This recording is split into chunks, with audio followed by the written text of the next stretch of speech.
Welcome. We have a special treat for you this morning.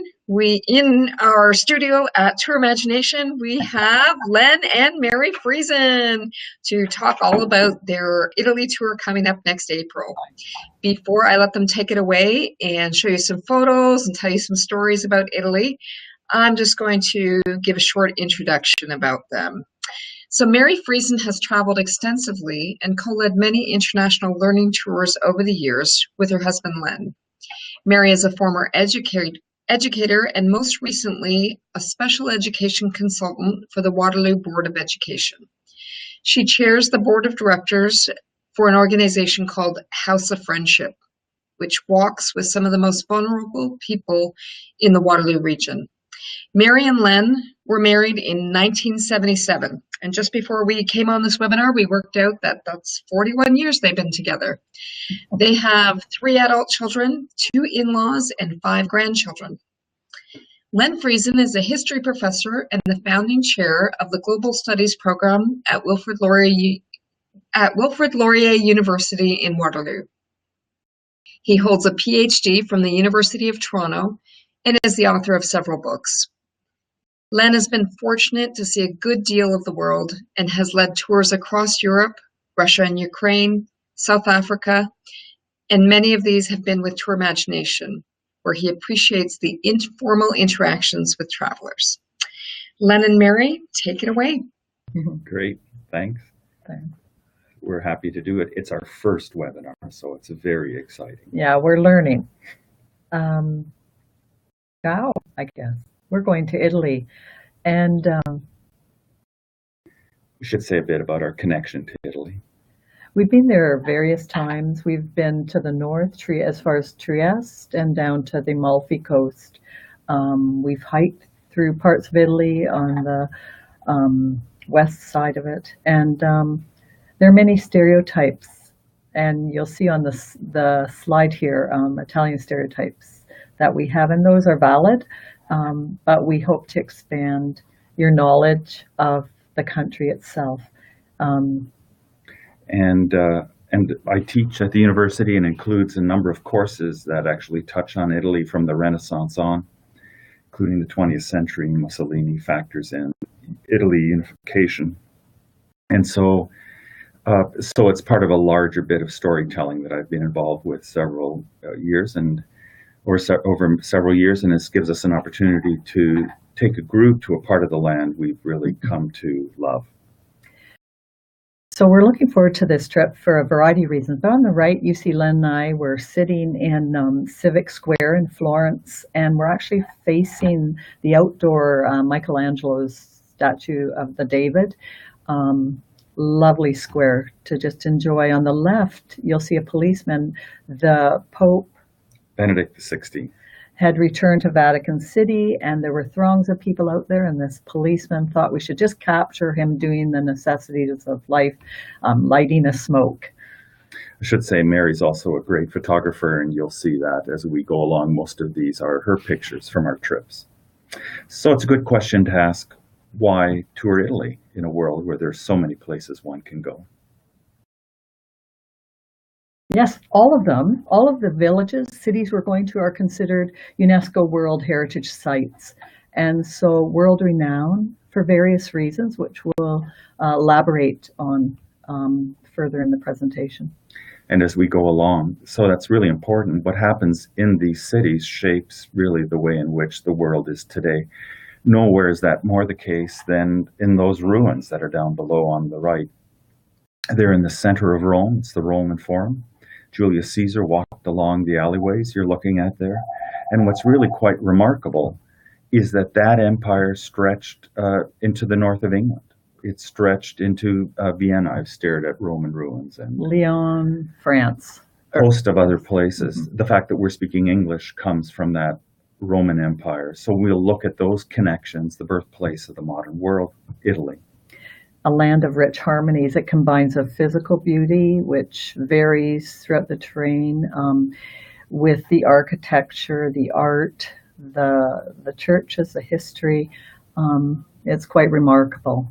It's a very pleasing place to spend a lot of time, and that's what we hope to do we're certainly looking forward to it. So why tour Italy with TourMagination? And my first excitement about this trip is that it's going to be on foot. Many of the places we will not be in a large tour bus. Many of the cities, especially Florence, is traffic free. It's easy to navigate. So it'll be beyond the museums. It'll be walking and getting a feel for the places we're at. And we'll be traveling by train to all of our cities and villages, which is relaxing. It allows you to view the countryside as you travel. It'd be quite possible to spend the entire tour going from one museum to the other. There are world-class museums everywhere you go. That's not our style. We'll go to some of the key ones, certainly in Rome and in Florence. But we like to think of the cities themselves and the villages as not museums, but as living places. And so it's to get beyond. And of course, what TourMagination does so well, that structured and unstructured community building.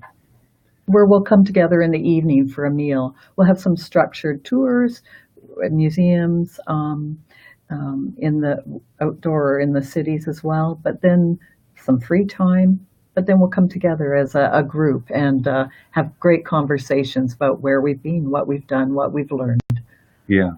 So, where are we off to then? An overview. Here is Italy, made up of 20 regions. Sardinia is kind of cut off the map there, but you can see it down at the bottom. Sicily. So it's a country that's actually about as old as Canada, half as old as the United States, but in another way, it's thousands of years old. And that's part of what we're going to explore, these different settings and land. Great Rome, which is often called the Eternal City. It includes Vatican. From there, we'll go north to Umbria, to Assisi, birthplace of two saints, Assisi and Clara. Francis, and then we'll go from there to Florence, and that's really where the Renaissance was born. We'll come back to these cities very briefly in a minute or two. Florence is in the center of Tuscany. There's so much to see there. Our style is to not move at a frantic pace, but to settle in. We'll do. From there, we'll shift to Venice. We call it the impossible city. It kind of floats on water. It's built on marsh on the edge of the sea. Actually, controlling it's an issue in our time with rising sea levels. It's considered the most romantic city in the world. There's something very beautiful about it. And that's the shape of that tour. But there is a complimentary extension if people choose, which will be to Cinque Terre, which is an entity on its own. 5 little villages clinging to the cliffs that evolve into the sea, and beautiful. We'll talk further about that.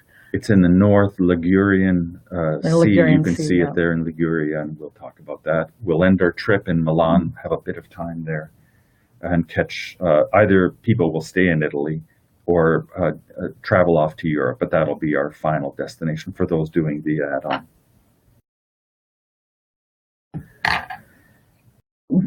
Excuse me, Rome.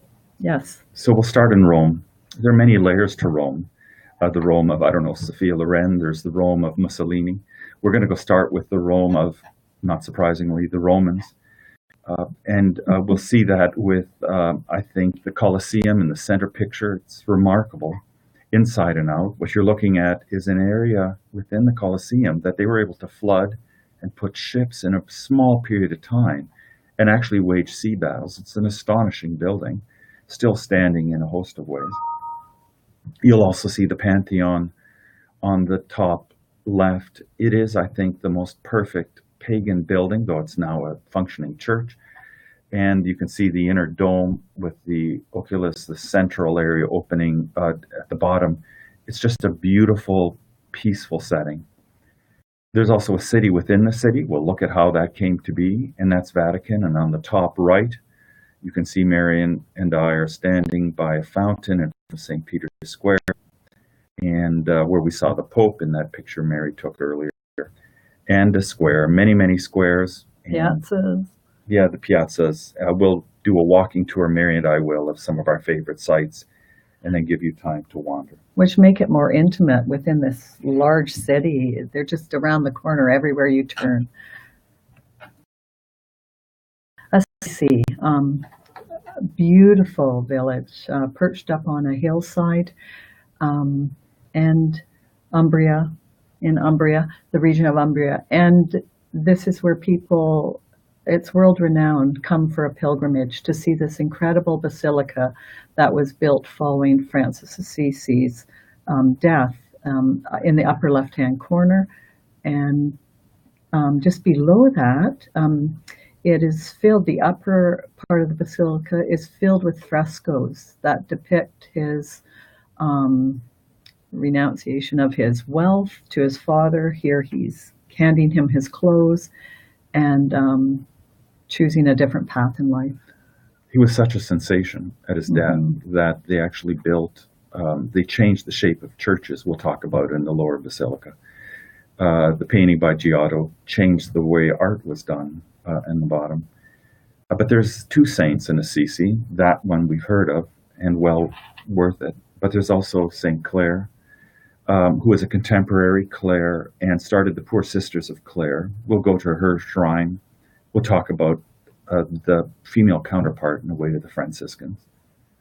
And as always, there's the piazza in Assisi. And the hue of the color of Assisi is amazing. The stone is pink. It's warm. It's beautiful. It'll only disappoint if you're looking for a Starbucks or a large shopping mall, because you won't find those in Assisi. Florence, beautiful Florence. So the Vecchio Bridge you see in the foreground on the upper picture, and bridges behind it. But that one's unique because it's one of the oldest bridges, and shops still are contained within that people can go to. Florence was actually the first capital of Italy, and the country was formed in the 1850s. It's the city, though, of Michelangelo, and that's where we'll go. The Renaissance, this rebirth, rediscovery that has shaped everything, including the Protestant story, for that matter, comes out of Florence. But it's just a beautiful city, and there's the Major Domo. Yes. No. Oh, well, Len and I, if you're claustrophobic, don't do this, or afraid of heights. But we climbed up in the Domo, inside, and on the upper part towards the pinnacle there's a balcony, and we got there and we had an incredible view. And actually, if you go up to Michelangelo Square, Florence is surrounded by hills. If you go up to that square, you're able to look down on the city as well. And truly a pedestrian city where you'll sit, you can walk. Everything's within a radius of 15 minutes. Many of the things you'll want to see. Just ever so beautiful. And then we'll end. I think of Venice as three kind of layers. The first on the right, it was built by pirates essentially, and so it's all a bit crooked, the canals. That's part of its glorious charm. It makes it hard to find your way. One of the guidebooks I read said that the best way to see Venice is to get lost in it, and I think that's right. We'll try to get you lost. There is also the large waterway, the Grand Canal, that leads to the Grand Square. And that was when it was the trading capital of the world, the Mediterranean and the world of commercial powerhouse, they call it. At the center point, we'll be touring it as St. Mark's Cathedral. If you look at it on the lower left, it doesn't look like a kind of classic stereotypic cathedral. It's because it's not. East meets west in Venice. It's on the Adriatic side. It's also known as a romantic city in Italy. Yeah, along with, it's just so beautiful. St. Mark's remains are said to be housed in this cathedral. It's a beautiful place that will be. Our flight was rerouted once. We were to land in Milan. Instead, we ended in Venice to go to Trieste. So we had 2 hours. Our luggage was lost, and we booted around this city for the first time. It was quite beautiful. Kind of a neat supplement. Oh, Cinque.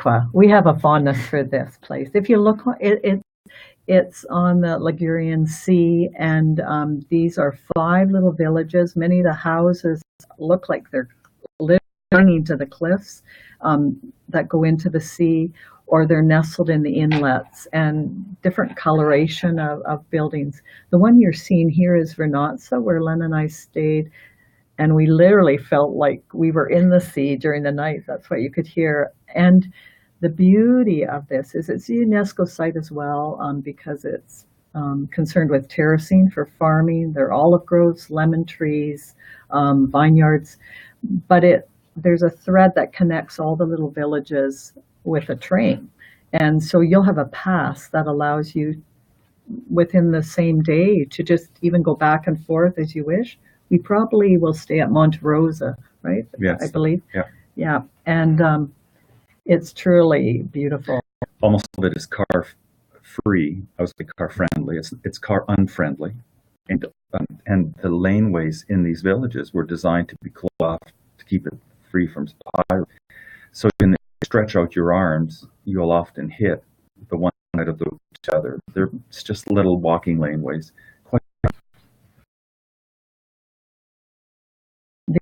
Several shots from Cinque Terre. Laundry is often hanging out on balconies, blowing in the fresh sea breeze, and lemons are not imported. They're from the fields, hillsides beyond each of these little villages. I didn't know how large lemons were until the first time I went to Italy, and I realized so the lemons that eat are little lemons that are sold here. It's quite beautiful, quite spectacular. So, the Italy we love. We have 3 slides to highlight 3 things we quite love about Italy. Stracciatella, gelato. Every day we had it. That was my favorite. I usually went to Maloney or Limoni. The fruit, the citrus flavors I loved.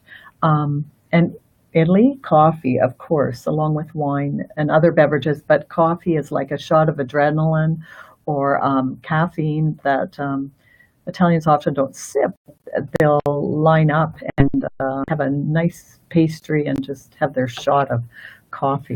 The cucinello is terrific. A lot of it we're familiar with. If you've heard the word spaghetti or pasta, it's spectacular. Often. Simple, tasty, fresh, often. Yeah, that's the first thing.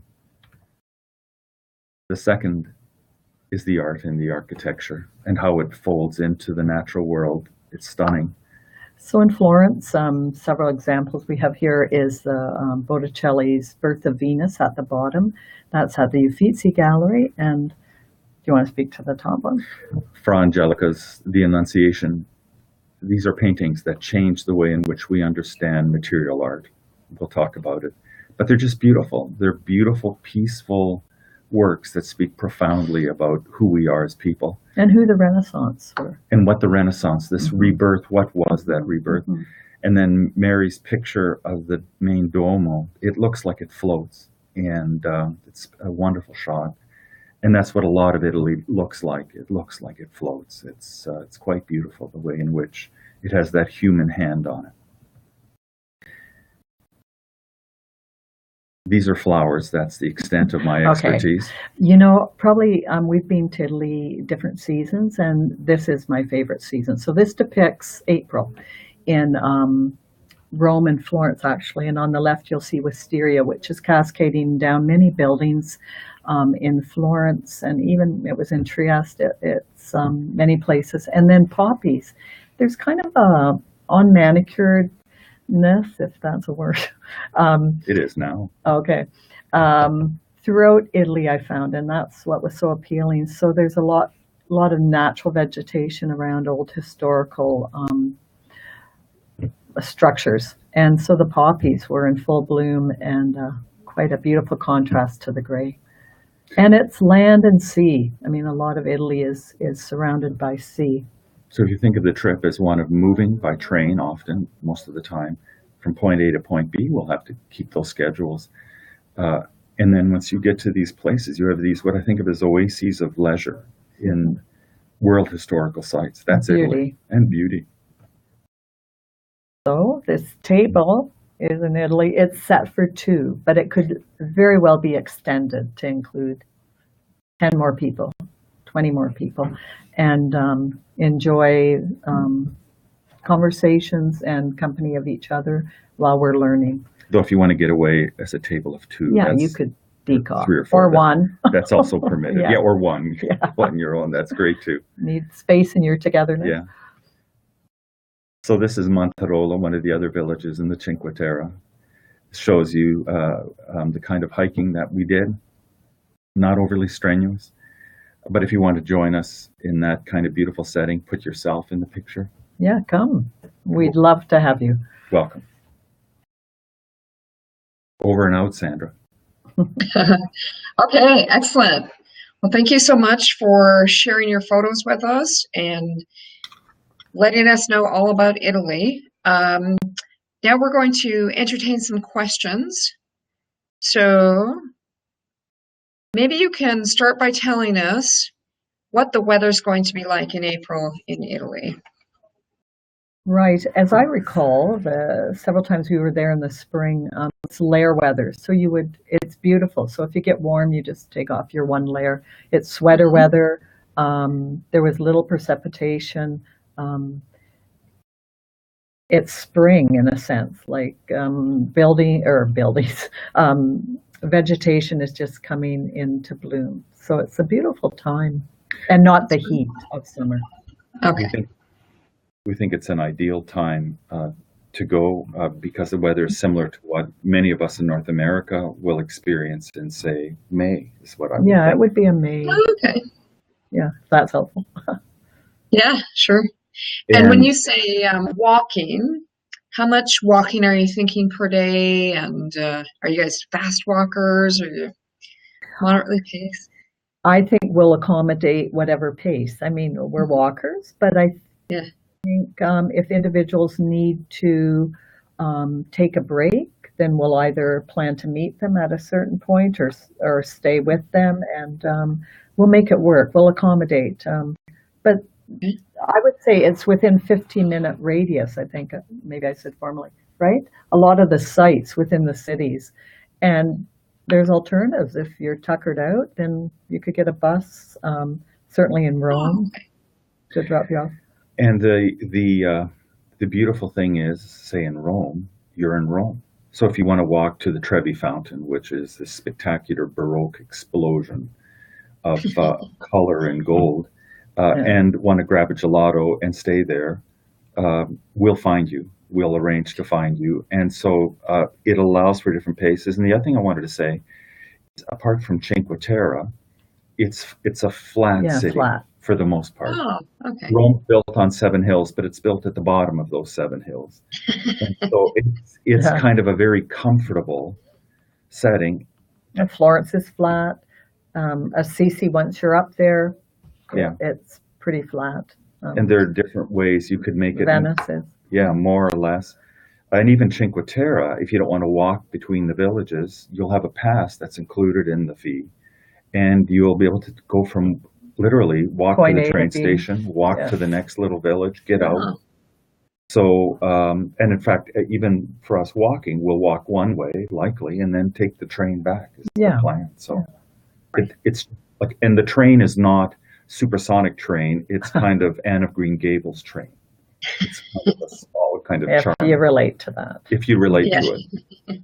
Little House on the Prairie train. That would Right. be Okay. Sure. A nice, charming little train at a nice pace. And absolutely. But Italian trains that we'll be taking from one city to another are quite efficient and punctual. They move. And comfortable. Yes. Yeah. well, that's good. Great. And I understand that all the evening meals and all the breakfasts are included. Correct. What could people expect to do for lunch? That's a matter of choice, right? Not everyone needs 3 square meals a day, and so they could pick up something light, or they could sit down for an actual formal lunch, or get a beverage, and that would sustain them till supper. Whatever. I mean, we'll help with that. We'll assist with that, or it may be an opportunity for someone to wander and find something on their own. And we have. I want to say about evening meals first. We'll be having our breakfast where we're staying, that's Mhm. included where in the hotel, the lodging, Mm. but not so much the evening meals. And actually, the evening meals will give us an opportunity to explore different aspects of the city. So it's not that those will be great walks, but it's not that you're eating all those meals in the same place. So it's Right. kind of a neat way to explore. We Yeah, wouldn't there'll have, be variety. it'll be a variety, Yeah. is I guess what I'm saying. And the noon meal, exactly as Mary said, I like to grab for me, a gelato and an espresso and a bun and sit on the bench because if you have a large meal before and after. So Right. flexibility there. One thing we didn't say is there's often a siesta in Italy Oh, between, like supper, dinner would be later, like a 7 o'clock would be dinner. okay. Usually not before that. Siesta's 3 to 6, or it varies, but Yeah, so there is this, even within a day, a sense of pace. Yeah, that's good. So will there be communal napping on the tour then during siesta time? yes. And if someone wants to return to their hotel room and have a little power nap, they very well can. I should say what I'm really impressed with, there are a number of things with TourMagination, but the location of the hotels. Yeah. It's not that we're staying 30 minutes out of town by a freeway. Not that there's anything wrong with that, if that's your.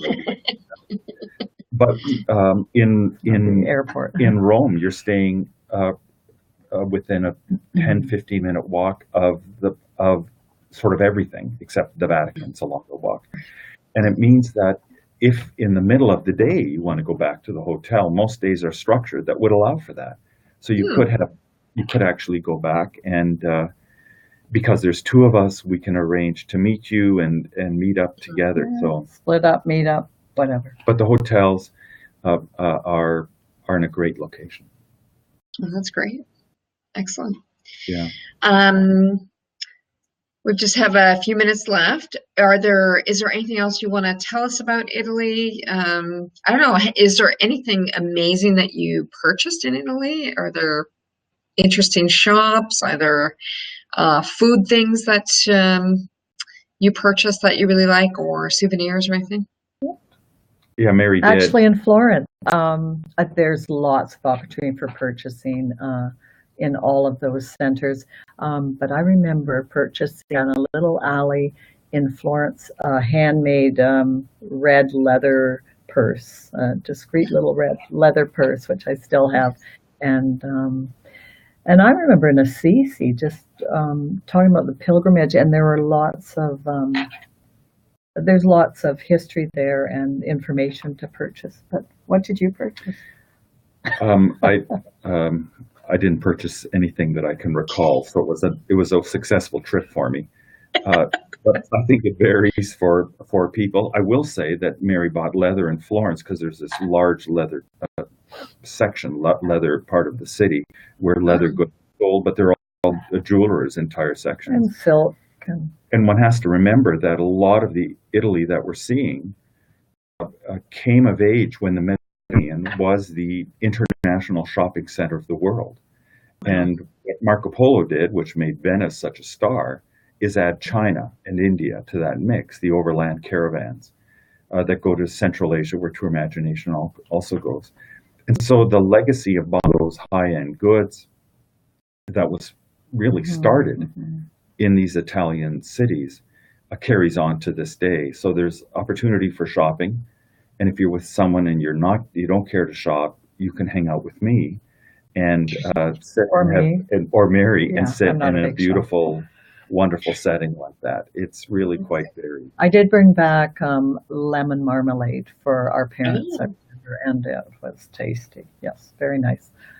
Yeah.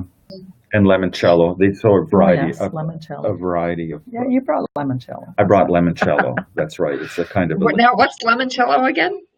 It's a liqueur made from lemon.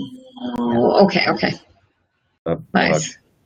quite lovely to enjoy in that setting. So, Right. Now, what about, do most people speak English, or if you don't speak Italian, is that going to be an issue at all? Well, I don't think so. It's a cosmopolitan, all the places we're going. I mean, you'll have the short phrases in Italian, but it's not a barrier at all. It's an international. They're all international places that accommodate, and English would be well known. Right, and Oh, you can talk about the language. we always feel, what about the language? Speaking with your hand. Oh yes, we always there's an old adage around Italian, but there is a commonality to languages because it's a Latin-based language, obviously, as is English a little less. So it's not as though you'll be looking at menus and surprised. Also, because we're going to areas in which tourists we will not be the only tourists. There will often be English menus, so it's simply not a concern or an issue. But I wanted to say something about those tourists. You get to a place like Venice, which is lots of cruise ships. The beauty of what we're going to be doing, because we're staying within about, I think, a 7-minute walk of this glorious St. Mark's Square, is you outlast the cruises. And you have the evenings to actually, and the mornings, to actually enjoy the quiet and the peacefulness. Yeah. And so there's that combination. There's a reason why the world wants to see these cities, these places.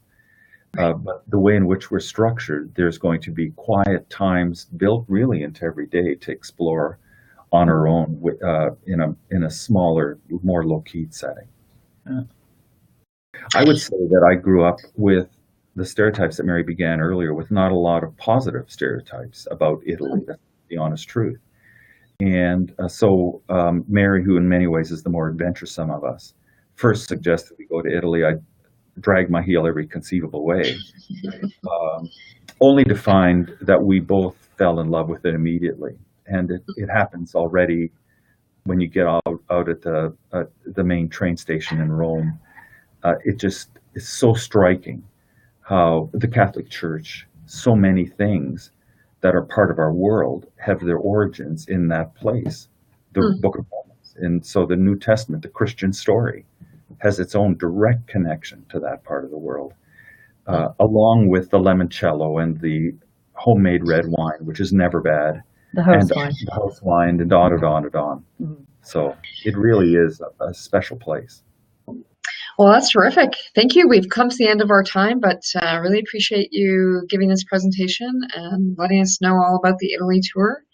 And for those of you who want to sign up and go with Len and Mary to Italy, just follow the link. Thanks. Thanks so much. Thanks, people. Bye-bye. Bye now.